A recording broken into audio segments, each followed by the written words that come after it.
I like this saying, I'll start with, the deeper the love, the deeper the feeling of loss. So, you guys called him Jim and stuff like that. I had no idea that was his name. When people come to karate, they do something very unique, and I've had this knack of giving people nicknames. So a lot of you guys here all have karate nicknames, and Griz was just one of the many that we gave out. Earl got the nickname Dr. G, but not because he wanted to be a doctor, because DRG stand for Dirty Room Gendron. So we tried in possible ways to get him to straighten out, but since that didn't work, we started to call him Dirty Room. When we was born, all of a sudden Griz comes in, and we call him Griz. So Griz comes in and says, Tessa's pregnant again. I said, Tessa, who's that? He says, Mrs. Griz. I go, oh, okay, just check. Mrs. Griz. So I said, good. I said, he's not even born yet. I have a nickname. Because you're Griz, we're going to call him Cubby. Well, Griz was, he had, and when you do karate, you give it your karate yell, you go, to give it power. And he always growled, and that's how he got the nickname Griz. And he lived up to it by giving a lot of people big bear hugs and coming to karate. When we get together in karate classes, we sweat, we burn, we learn, we have a lot of fun punching and kicking each other. And that's how people spend Tuesday and Thursday nights in the karate school in the adult class. We just call it fun.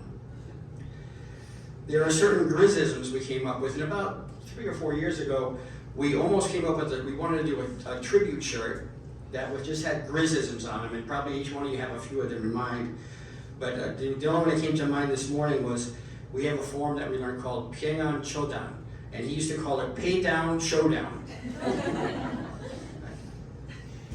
When I first met him, he first came to the karate school, I went down to visit him at the pet store in Dayville, and because I had tropical fish, and I said, as soon as I told him I had tropical fish, he started to go into this Bubba Gump mode. He says, well, Guppy's better, goldfish, angelfish, water, turn this and that, and I started to glaze over, like when I'm trying to explain a black belt technique to a white belt, I had no idea what he was talking about. This was really a Renaissance man, and through his photographs, I think he'll live on to a lot of people, because people not have those memories of their children that he took into karate school and black belts. I tried to take pictures too, but they never came out as good as his. And so his memory will live on just by looking at those photos, remembering that Griz was the one that took them. And he was a gardener. And I don't know how many of you guys ever got horseradish at Easter. Can you raise your hand if you ever got the horseradish? Yeah, we all got it, right? And so we always look forward. And if we didn't get it on time, we go, hey, Griz, where is it? I have some in my refrigerator. Wow. Griz is a Renaissance man. So we did karate school. I don't know how anybody ever builds up fire without having friends in the karate school, because you need kindling wood. And because we broke so many boards, I have big garbage bags behind my shed.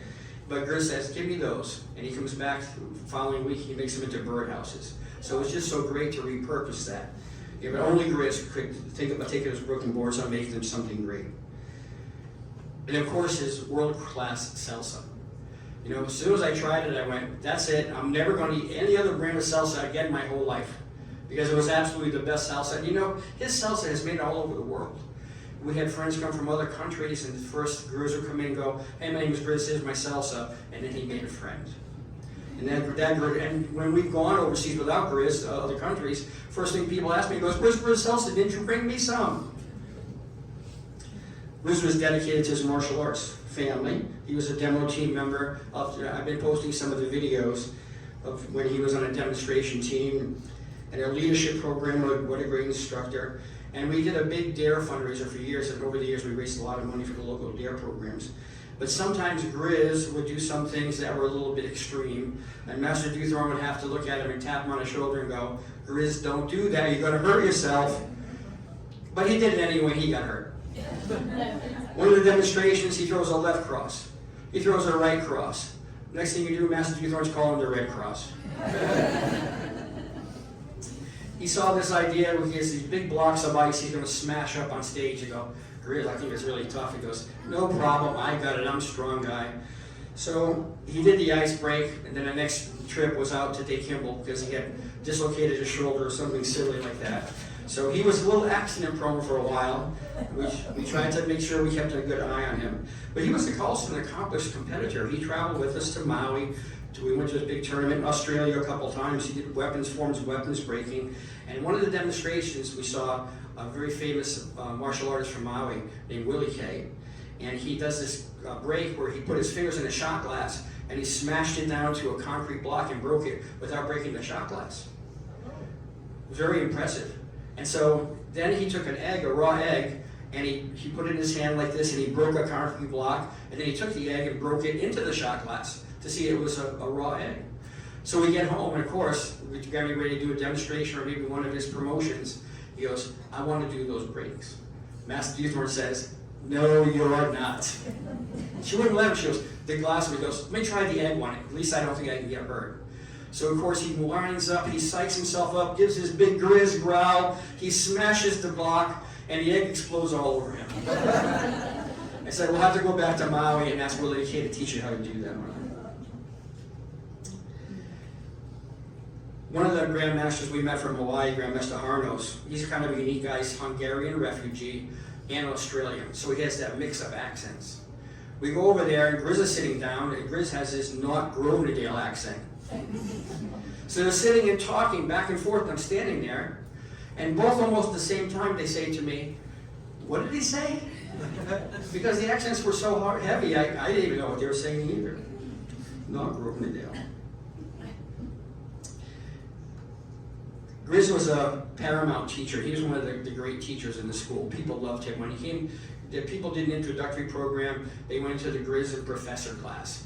And so Griz taught so much more because he loved teaching. He loved people. Griz never met a person that wasn't his friend. So he just taught them not just the punching and kicking, he taught them how to handshake. He taught people how to make eye contact. He taught them how to say yes sir and yes ma'am. He was always about good manners and bringing the best out in other people. He affected thousands of people over the years and made improvements in their lives. And we're so glad that we had Griz on the teaching team to be able to impart these lessons to so many people. Of course, his co-conspirator, Professor Patrick Sullivan, they were the dream team to the beginner teens and adults. So everybody that came through the program experienced them to get them a good foundation in martial arts. And I've retired from the school. Master Gendron is doing a fantastic job running the school. But I still teach it occasionally, and our professor would come on Zoom. We were doing Zoom still for him. And we'd always sit down after the class was over and talk about Griz. Who checked in with him? How's he doing? What can we do for Griz? But overall, talk about the karate family, but his primary family, he loved these kids. You guys, Leonardo, he was crazy about you guys. He was so proud of you. He got you black belts. Loved his grandchildren. Your mom and him, talked about the grandchildren. What a great gift. You guys think those are your kids, but as grandparents, we know those are gifts to grandparents to have grandchildren. He loved his wife dearly, except Tuesday and Thursday nights. When he went to karate, because he loved us then. But then we gave him back to you. We're so lucky to have him. So thanks, Master Griz, for the joy that you have brought us. Take remember a good man's love, connection, and contribution. This is not goodbye, because you'll always live on our hearts. Thank you.